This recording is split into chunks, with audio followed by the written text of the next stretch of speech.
What up? What up? A plane is flying by. I'm just wanted to stream. I've been doing it a lot here lately, so I thought I'd be consistent and do a stream where I can answer some of your questions. Q&A session with Q. Hey boy, what you loud for? A Q&A session with Q. Let me know your questions. Let me know what you think. And I had some stuff on my mind that when I was reading some of the survey questions, like I have a survey on my email list. You gotta make sure my son don't wake up his sister. But I got a survey and I asked people some of the things, you know, what are some of the things they want to learn from me. Hold on, I gotta make sure you don't go in his sister's room to wake her up. Come here. Come on. So, sorry it's dark. You ain't gotta pee, do you? I'm live, man. Do I gotta take you to pee? Are you okay? My son, you gotta pee or what? You okay?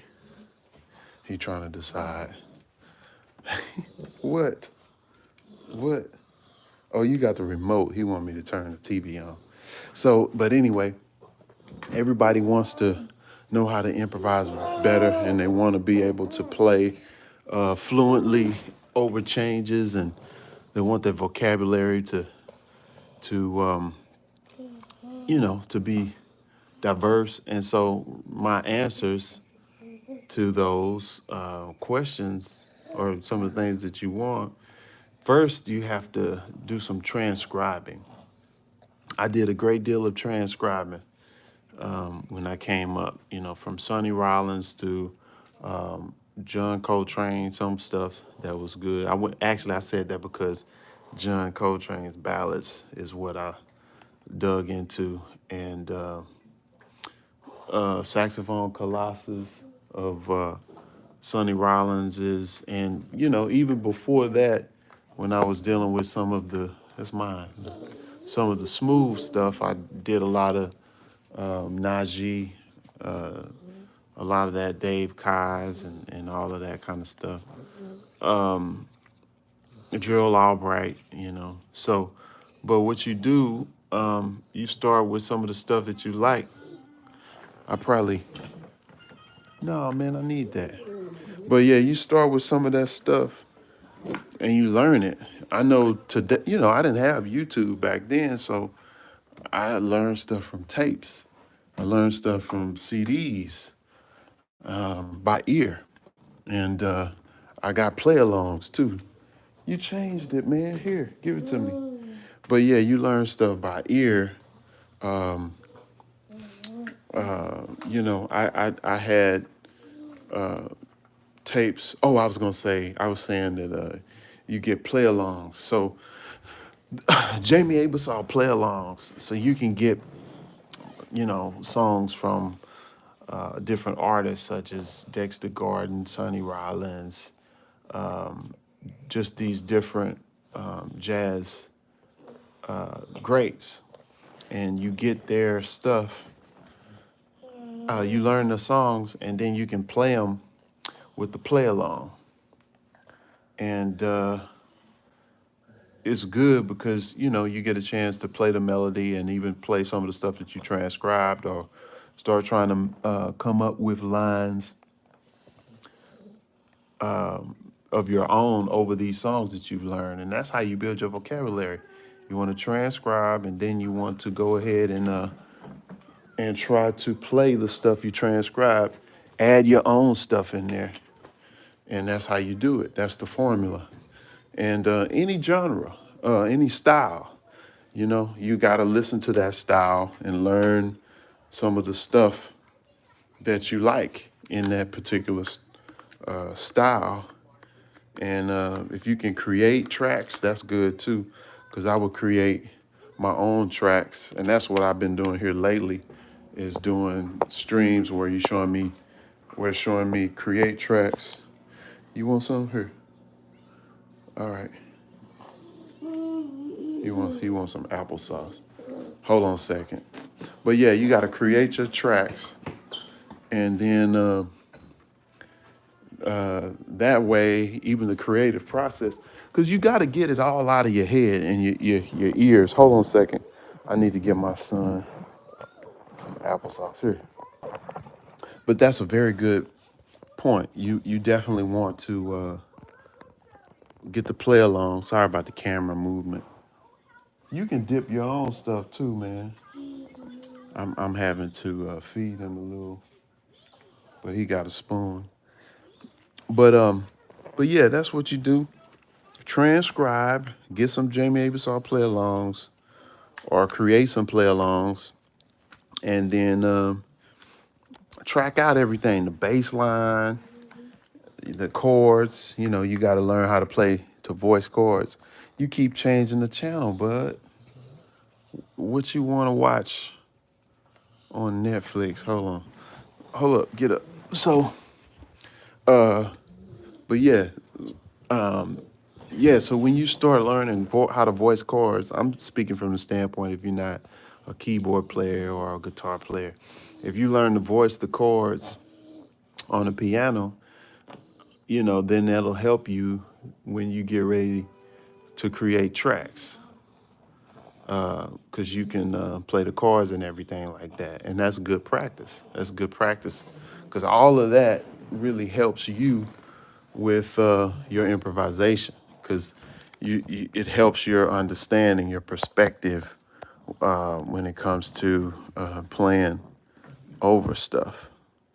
You know, when you got the perspective of bass, you know, and you know the chords, then it can help you with crafting a solo. You know, you got more insight. Don't just practice on your one instrument, because if you learn other instruments, it'll help your perspective, and you know, it'll enhance your approach. So you got scales that you can practice your linear movement, you know, moving stepwise. And then arpeggios gives you movements of thirds. And then you have your movement like, yeah, well, yeah. So you said arpeggio, so I can deal with that. So what I used to do is put on the metronome and just practice my arpeggios and practice my scales just to get my dexterity up. And so when you look at changes, of course, you want to practice playing the particular changes and playing the scales through those particular chords and playing arpeggios. But when it comes to improvisation, of course, you know, sometimes improvisation, not sometimes, it always will include something linear, some type of scale or some type of combination of the two of arpeggio and scale. And then even I talk about it in the lesson where I don't know if I talked about it on here. I've talked about it for my academy members where you put together enclosures, scales, arpeggios, and chromaticism. And when you hear somebody play or improvise, you know, they're using a combination of all those things. And so, but it's just like speaking, you know, you have phrases and things that you use that help set up a sentence and a statement. And you learn by listening to people talk, to people improvise, and you learn what they are doing, even if you don't know or understand it all. You know, it's interesting, even just looking at my daughter learn to speak.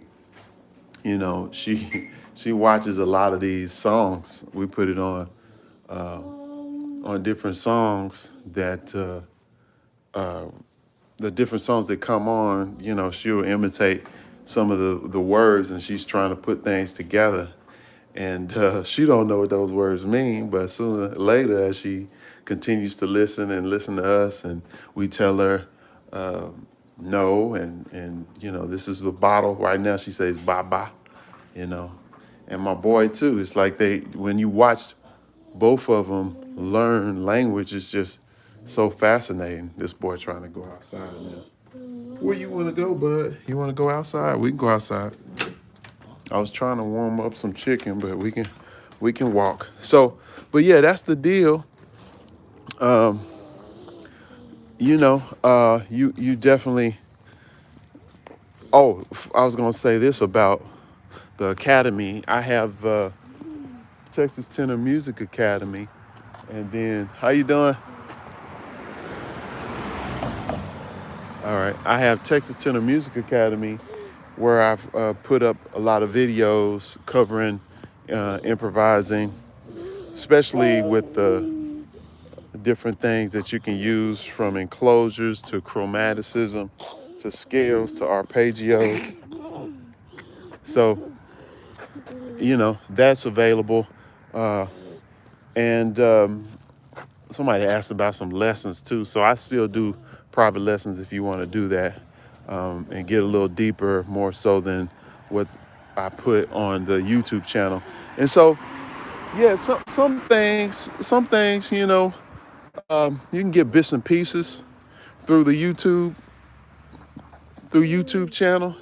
I try to cover questions and stuff, but really the academy is designed for those who want to get a little deeper. And if you're really serious, because you know how it is, people will just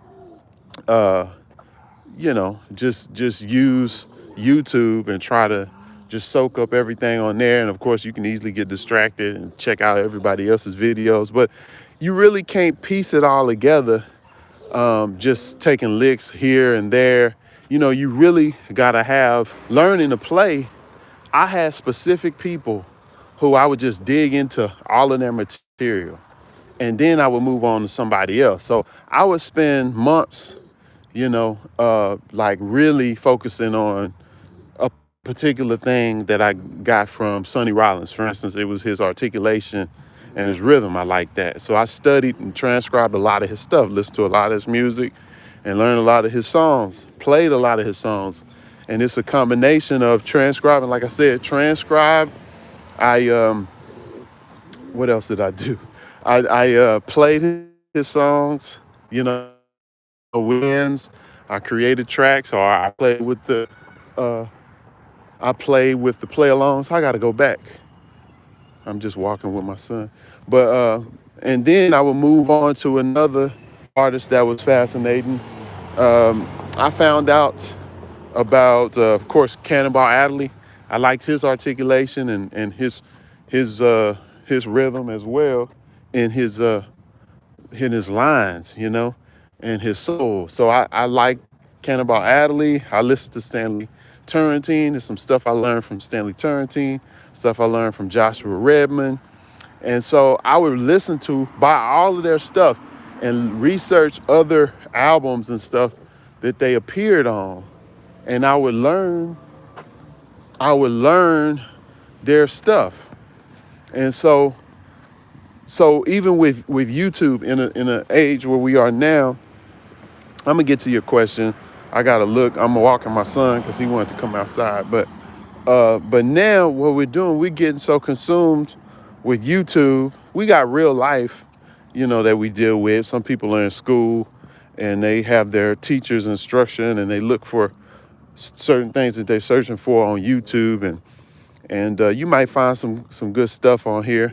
But really, man, you got to take some time away from YouTube and just get in the practice room and just practice and not have any distractions. And that's what we did a great podcast with myself and Sean Thunder Wallace. It's actually on my website, QuamonFowler.com. We look for that. It's a podcast, the Productive Q podcast. And I did a discussion with Sean Thunder Wallace. He teaches at Ohio State University, and he's a phenomenal saxophone player, and he plays multi-instruments. And one of the things that we were talking about is the practice room and being organized in knowing what you're gonna practice on and work on stuff that you can't do when you go in the practice room. And we were just talking about the vantage point of us starting and not having the YouTube and Google and stuff like that. I mean, we would practice long hours without being distracted. And so that's really the bread and butter of it. And as I have my students that I hear now, you know, a lot of the younger students don't have as much depth. And I think it's because they're so easily, their attention span is shorter and it's always broken up. Whereas, you know, we get all these notifications on our phone and we want to check Instagram. And it's like we're so driven by social media to see what everybody else is doing and we can't really focus on what we need to do. So if you get one concept, even these videos, I put videos up I've been trying to do every day. And sometimes it's a different concept or something different to practice on every day. So what you have to do is pick that one thing and practice that one thing every time you pick up your horn or every time you get to your instrument. Just work on that one thing until you can really drill it in, because you know it's all about repetition. I just got to make sure he don't go in here and wake up my daughter. But yeah, you just got to drill it in. You got to do stuff, work on one particular thing over and over and over until it really has sunk in, you know? That's what you got to do. Let's see. I've been talking and talking. I'm back in the house. Okay. Somebody said, Jay's pulling jab. Come on, man. It's hard to read on this, on my phone. Okay, interesting chord voice. It says, drop to chord voice. I'm sorry, I'm hitting the wrong buttons. I need to really get on my computer so I can read what you're saying. Okay, so amazing. Crazy. Let me do this because it's going away. It disappears on me too fast. So I'm going to try to see if I can pull it up on my computer. But thank y'all for watching. Thank y'all for supporting the channel. And what's that? Okay, yeah, that's yours. You can take that. He be coming in here and just be taking stuff. Both of them, him and my daughter, just come pulling stuff off of my table like it's theirs. I'm gonna take that. Okay, I'm gonna take this off of here, put it on the stand here, and then I'm gonna see if I can. Let me turn on some light.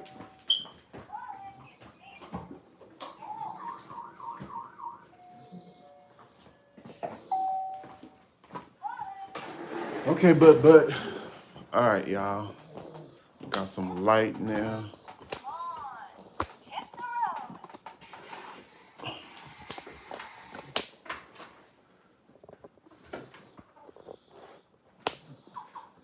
Okay. All right, y'all. So I'm gonna see if I can go here and pull up your questions if I go on my YouTube channel.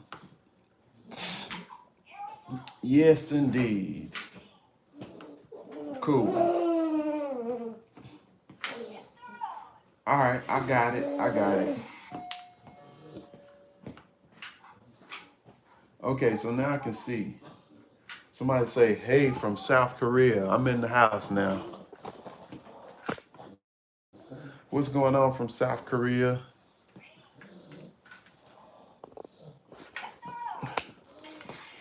All right, I see you, South Korea. I see you, your UJH Punjab Iwi so amazing and crazy.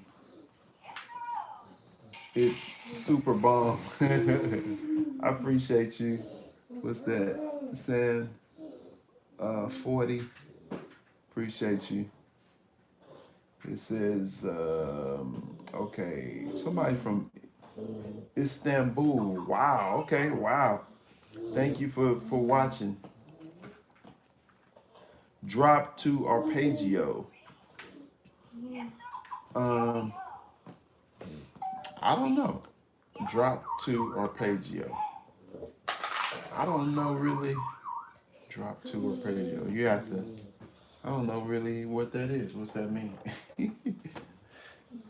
Drop to arpeggios. Maybe the terminology, I haven't heard it used in that way. All right. So I've enrolled in your academy, and I'll be getting some lessons from you in January. Okay, great. Salvation Sax. Awesome. Cool. Are you a part of? Did you um, get into the Facebook group? Because just wanted to make sure you can reach out to me there, or send me a message, email, or something, and then okay, I got you. Yeah, because I put stuff in there. Yeah, I've gotten more time in my schedule during the day, so I've been actively doing stuff, doing videos and editing stuff, and trying to put more stuff inside of the academy. Um, New stuff. It's a lot of stuff in there. I do every week.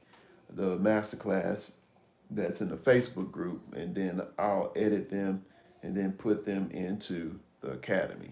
So not like the content that I put here on the YouTube channel. That's kind of specifically for YouTube. I mean, I've streamed a few things and I've put them inside of the academy, and but for the most part, the academy is like more long form content where I'm actually digging deeper into certain concepts and talking about various things. All right. So, every day, um, it's always something to dig deeper into. And so I'm just saying, don't get distracted by all of the information, because I think that's the challenge these days. There's so much information, whereas we don't take the time to chew on the information. Because it was times when I would spend months or weeks just transcribing one lick, you know, in different keys. And I'm talking about once I have it in different keys, you can play something in a different key and not really have it, but you want to have it to where you don't have to think about it. You can just play it and fire it off. And even songs, if you can learn songs that you know in different keys, that's good, because you always want to keep your brain challenged. Challenge yourself. Because you can easily get stagnant and and be stuck and not be able to really play anything different, and like your vocabulary is shallow, but that's just because you haven't stretched your vocabulary. You know how to play stuff in C, or you know how to play stuff in F, because those are like the first keys that we usually learn how to play over. But you got to address the D's and the F sharp and the B's. You got to address these other keys, and even when you're playing in those normal keys like F and C, you might have a song that'll jump to these 2-5-1s, or these chord changes that are different from what you're used to your vocabulary being prepared for. But if you would have transcribed your licks and things and put things in these other keys, you would have at least something to start from. And that's the purpose or that's the value that you get from transposing and putting things in different keys. What's going on? Thanksgiving is coming up. Somebody said Marks and Angels, one love. All right. Marks, I said Angels. Yeah, that's right. Eagles, he put Engels. All right. So, but yeah, somebody said I'm connected. I'm connected on Instagram, but I'll connect it on Facebook now. Thank you for what you are doing. My biggest problem has been my articulation, and next would be language. Okay, that's good to know. I heard all of that, by the way, and thank you so much. Okay, great. No problem. No problem. Yeah, articulation. That's a tough one. I've covered some of that in the saxophone program inside of the academy, and I can expand on it more. Articulation, because that is true. You really, it's one thing to so with articulation, you gotta shape the rhythm and the tonguing of your phrasing so that it'll sound complete. Like when you scat, that's why it's good to scat. Like I used to scat and learn the stuff by ear, um, and be able to sing it back. So if you do a lot of that, and if you scat, you know, you would actually articulate it the same way on the horn when you put the horn. You know, you know. So on sax, you know, you need to be able to sing and imitate what you sing on the horn. So I remember when I would practice transcribing, I would listen to whatever I was doing, sing it first, and then try to play it. And when I play it, I would try to play it exactly like them. I want to sound just like them. You know, it's you don't want to be all lazy in your articulation. You want to try to sound exactly like whoever you're learning. So it was a time when I sounded really had articulation really close to Johnny Griffin and Sonny Rollins and people like Cannonball. I did it. I knew how to do it because I practiced it and I focused on it. You know, even Stanley Turrentine and David Fathead Newman. You know, these were guys I listened to and I sounded like them. And so that's what'll happen. The more you transcribe, you'll start to sound, and you pay attention to the details. Don't just learn the notes, but learn the inflections, the vibrato, because that'll really help you. And you'll end up, that stuff will rub off on you, and then it will become a part of you. Hey, Quamon, hi, Quamon, any tips on how to work on your flow? Yeah, your flow. So it just depends on what you're talking about, because you know tempo is very important in terms of playing consistent at a certain tempo. So if it's medium, you know,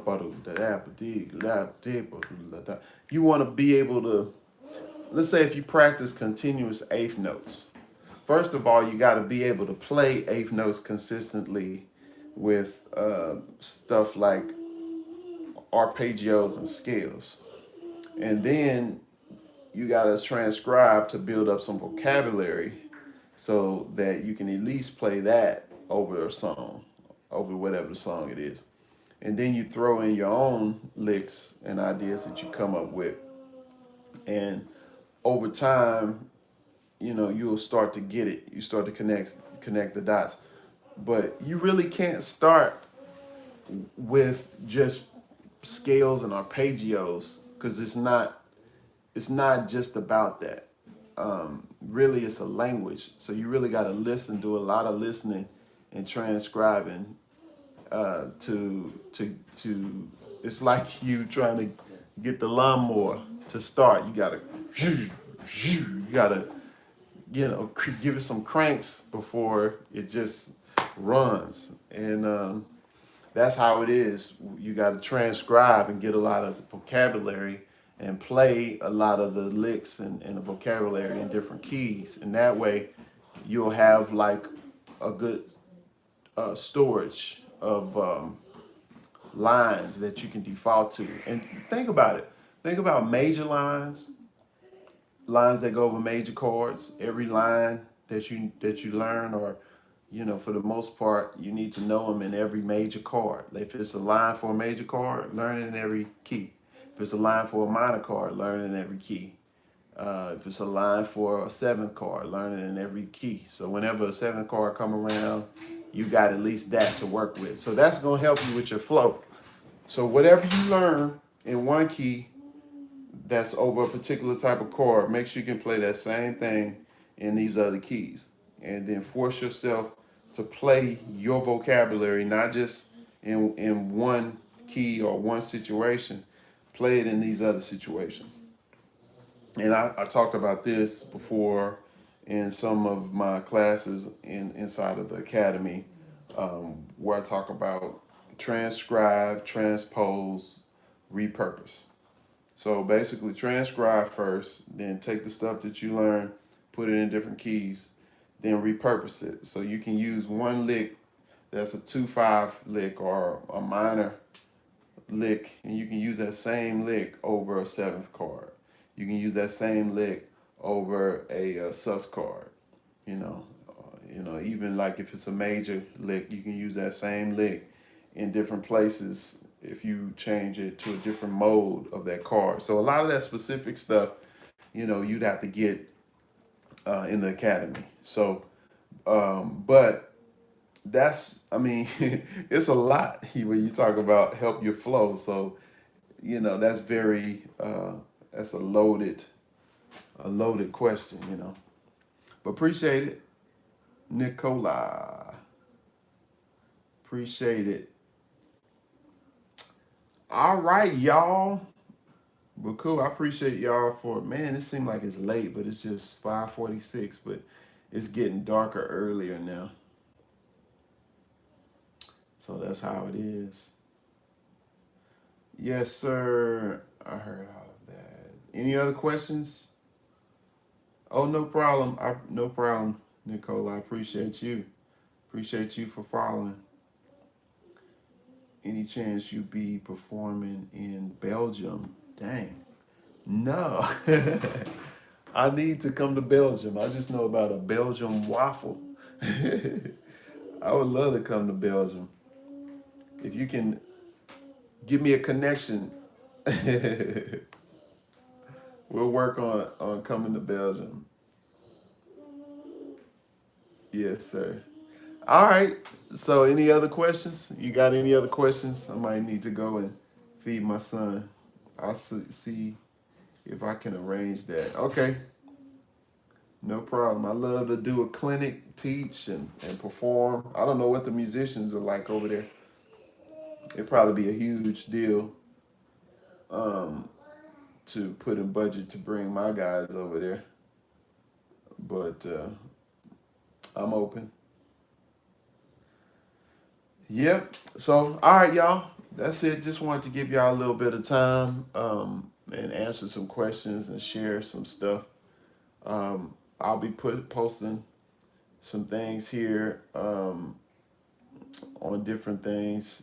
I'll talk about articulation, and then I'll cover some more in-depth things inside the academy. Now that I know Salvation Sax, that you asked about it, I'll put it on my list. And always when I post inside Facebook, or if you send me a message, this is for the private group. So in the private group, when I post on Mondays that I'm going live to do my masterclass, just post underneath that video, underneath that picture, the post, what you would like for me to cover. And what I usually do is cover that in that masterclass that night. So I do it every Monday night at 7 p.m. Central Standard Time. So post there, and that way when I see it, I can prepare and cover that in a lesson. So you just post that question about articulation, and then I'll make a video to cover articulation more in depth. I do have one on YouTube, I think, about articulation and tonguing. So just check uh, some of the videos in the archive. Articulation, Quamon Fowler. I think I have a couple. All right.